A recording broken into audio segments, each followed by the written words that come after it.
Good morning. আজকে করব পটল ভাজা। তো দেখো পটল গোটা গোটা কেটে নিয়েছি, এর মধ্যে দিয়ে দেবো একটু নুন আর একটু হলুদ। তো ভালো করে নুন হলুদটা মাখিয়ে নেব।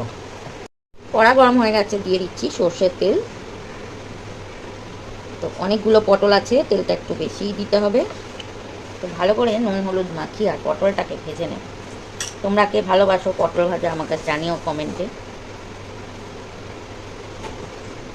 তো এই দেখো তেল গরম হয়ে গেছে, দিয়ে দিচ্ছি পটলগুলো। তো আজকে বেশি তাড়া, দেখো বৃহস্পতিবার পুজো করতে হবে।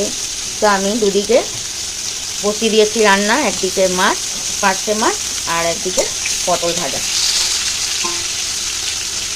তো পটলটা ভালো করে ভেজে নেব।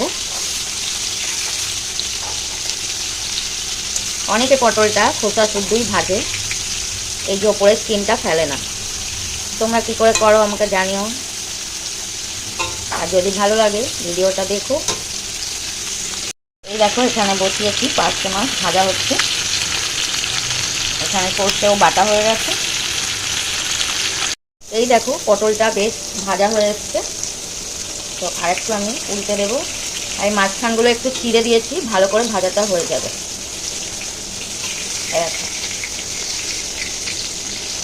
তো দেখো সুন্দর ভাজা হয়ে গেছে, এবার আমি নামিয়ে নেব। তো দেখো তুলে নিচ্ছি পটলটা।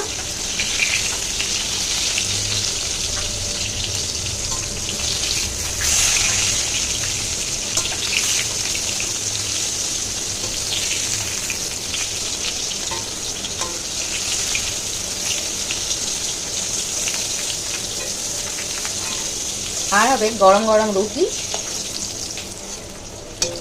তো আজকে পটল ভাজা দিয়েই রুটিটা খাওয়া হবে। দেখো কেমন হয়েছে। তো যখন আমার তাড়াহুড়ো থাকে, এই দেখো মাছের মধ্যে দিয়ে দিয়েছি পেঁয়াজ, দিয়ে দিলাম কালো জিরে। তো পার্শে মাছে অত ঝামেলা নেই, ইলিশ মাছের মতনই। আর এই দেখো মিক্সির বোলের মধ্যে দিয়ে দিয়েছি জল। তো একটু আমি আঙুল দিয়েই নাড়িয়ে দিলাম, চামচটাও আছে সামনে। তো যাই হোক, তো এবার এটাকে আমি ওপর থেকে দিয়ে দেবো জলটা। এই দেখো কত সহজে হয়ে গেল, আজকে আর ছাকাছাকির ঝামেলায় গেলাম না। তো এইভাবে উপর থেকে জলটা দিয়ে দেবো। তো এই দেখো এর মধ্যে দিয়ে দিয়েছি নুন হলুদ।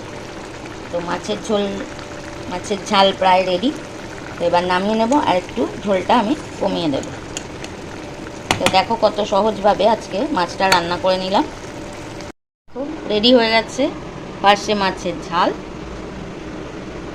আর এখানে আছে পটল ভাজা।